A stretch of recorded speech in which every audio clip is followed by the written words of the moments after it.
class period was only 45 minutes yesterday, and we didn't get a chance to go through all of our readings. So we're going to do another read today, second read. And this time, when we read, I want you to look for a few things in the passage. First of all, we're going to annotate the text. Now, I've already explained this on what you guys need to do to mark it. So you're going to do that out beside the margins. What does annotating the text mean? Reading with what? Reading with a what? Pen. Yeah, I said it yesterday. We read with a pen, basically. Mark all over your text. Make notes if you want to. Also, you're going to underline sequence of events, because we talked yesterday about the text structure and how the author organized this text structure in a sequence of events. So in paragraphs 1 through 5, I want you to pay close attention to, as you read, to the sequence of events, and I want you to underline them. Okay? And then we're going to discuss the central idea and the supporting details that are given to you on the last page. Okay? So those are two things I want you to notice as you read to yourself: sequence of events and the central idea of the passage. Okay? I'm going to give you 3 minutes. Go.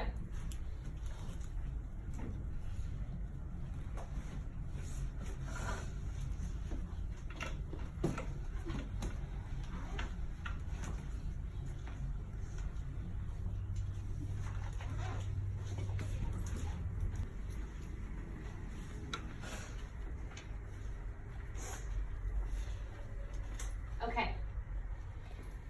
We're still going to go back and read it for another time, but what I want you to do now is turn to your last page. And let's talk about the central idea in this text. Okay, so let's look at these choices right here. Let's discuss what a central idea is: the overall meaning of the passage, not just a supporting detail, an important detail. So let's look at A. The events of the Great Depression forced Frank Epperson to sell the rights of the popsicle. Is that a supporting detail, or does that have to do with the overall idea of the passage, the overall idea? Supporting detail. So put a slash through that one. Okay. Number B. While originally an accident, Epperson helped to make the popsicle famous through his hard work. Is that a supporting detail, or is that about the central idea? Central idea. Okay. I heard a few people say supporting detail, but that is about the central idea. So I want you to circle B, because that has to do with the overall idea of the passage, not just one fact. Okay, C. The copyright issues between Good Humor and Joe Low Company show how patents are not enough to protect our rights. Is that supporting detail? Supporting detail. Good. So put a slash through that one. Okay, and D. Popsicles would have sold better if Frank Epperson would have kept their original name, Epsicles. That's supporting detail? Supporting detail. Okay. Let's look at E. After Epperson was forced to sell his business, the popsicle continued to grow in popularity. That is true. Is that just a fact, or does that have to do with the overall meaning of the passage? Just a fact. Well, it has to do with the overall. She's right. The overall meaning of the passage. So let's circle that one. Because remember, in the sequence of events that we read, it talks about how the popsicle evolved from his invention to being a worldwide success, actually. Okay, let's look at F. Epperson should have resisted selling his business because he could have potentially made so much money. Is that a supporting detail, or is that a main idea fact? Supporting detail. Okay, so let's put a slash through F. All right, now when you do your assignment later on, either this afternoon or tomorrow, during writing block, writing assignment class, you're gonna list the sequence of events, but you're gonna do it by paraphrasing. I want you to lab and gab with your partner. I want you to discuss the first sequence of event that you found, and I want you to put it in your own words. That's what paraphrasing means. And then I want you to raise your hand when you're ready to tell me what you discovered. Okay? Go. You'll need to look back at the text. Go back to your text.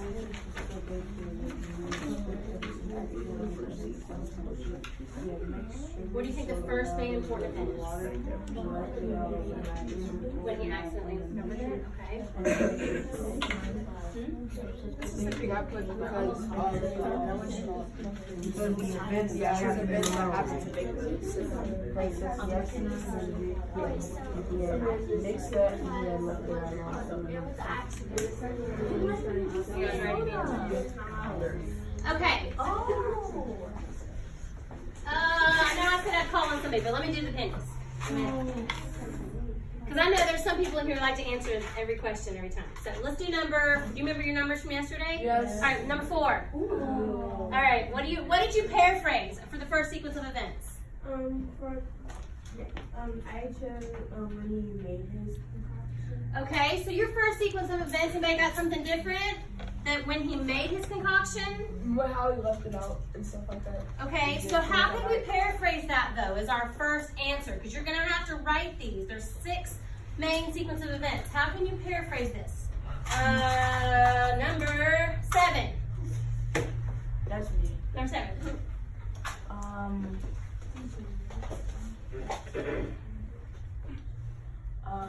11-year-old kids got home late at night, and then they mix two substances together and form one of the delicious treats worldwide.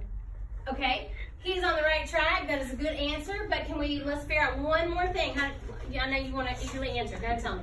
Okay, so you could say like that's right, but like you could say it to make you understand like better. An 11-year-old boy was at home one night, and he had took some soda powder and water and left it out overnight. And the night it was chilly, so the mixture froze, and then he had devoured it the next day, and then he came up with the actual.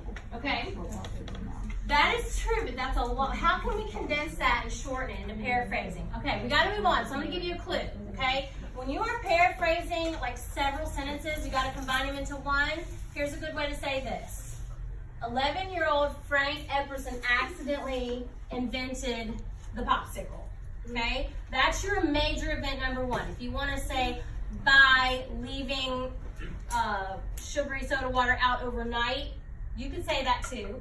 But just shorten it. Remember, your sequence of events is not going to be 3 or 4 sentences for each event, okay? So that's a good way to paraphrase that. And we'll talk about that more later, but I do want to get into your questions. So I want you to go to the back page, and we're going to reread the text again. We're going to go back into the text now and look for, remember, I've given you a sentence frame for your answers. This is acing the questions. Acing is, we are going to, what's A stand for? Answer what? Answer incomplete sentences. What's the C stand for? Complete. Citing the what? Citing the, what's that big E word? Evidence. All right. So we're going to answer incomplete sentences. We're going to cite the evidence, and then we're going to expand on it by talking about it. So as you answer the questions, you can discuss with your partner, blab and gab about these answers. Go back into the text, reread the passages, define the answers. When I call on you, you're going to answer it with the sentence frame. You're going to say, the invention of the popsicle was an accident. I know this because the text says. And then tell me. So we're going to do that for each question. I'm going to give you 5 minutes to answer these questions.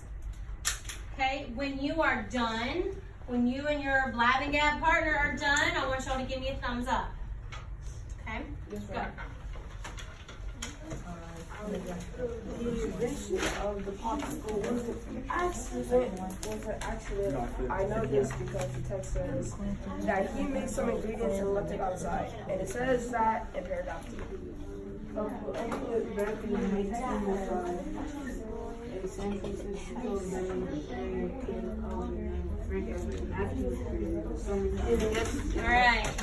I'm going to call on somebody to answer.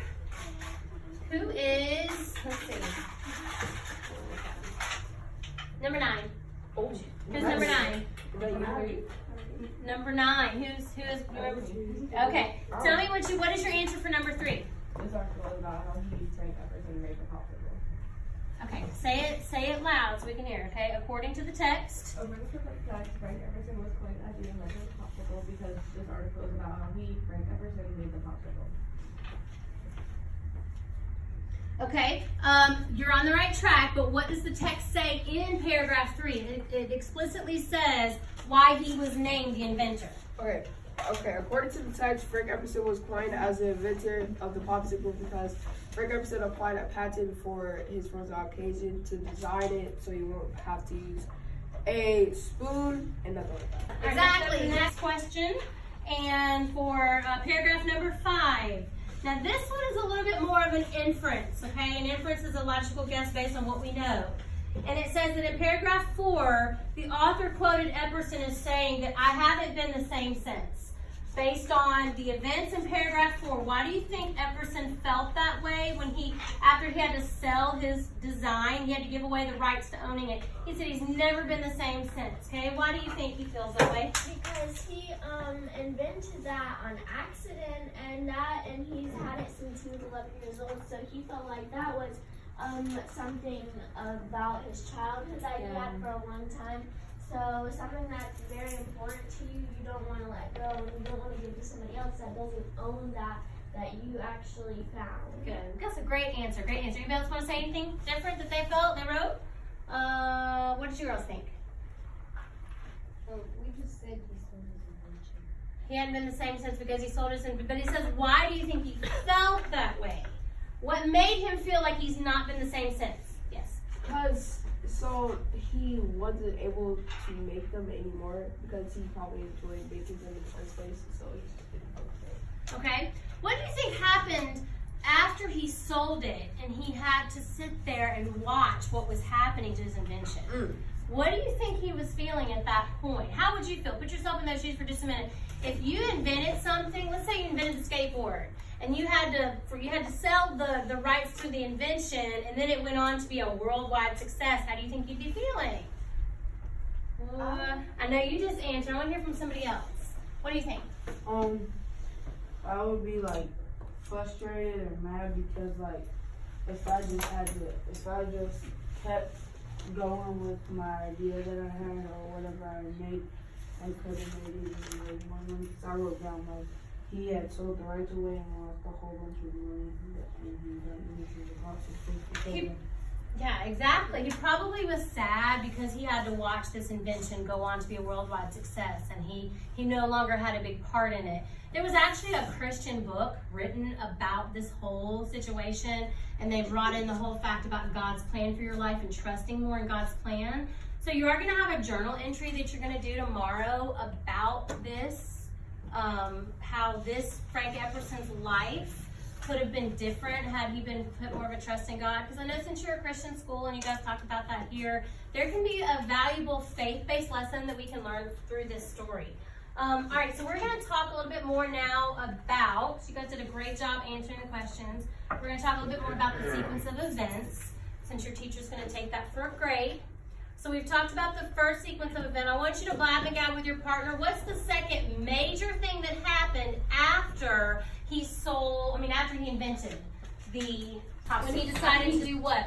Where did he start selling it? At Neptune Beach. Okay, at Neptune Beach. So that would be your second major event. So now he started to create an awareness of the popsicle by selling it.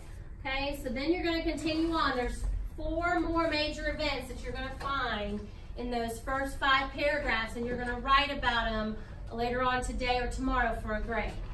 All right, so tell me one thing as we end our lesson today. What is the one thing that you found the most interesting about this passage when you read it? Yes. That All right, you guys have been a great class today. Thank you for letting me be your guest teacher. And you can teach these articles, take them home to your parents. Who's your parents? Do you know how the popsicle got invented? Well, I learned about it. Let me tell you.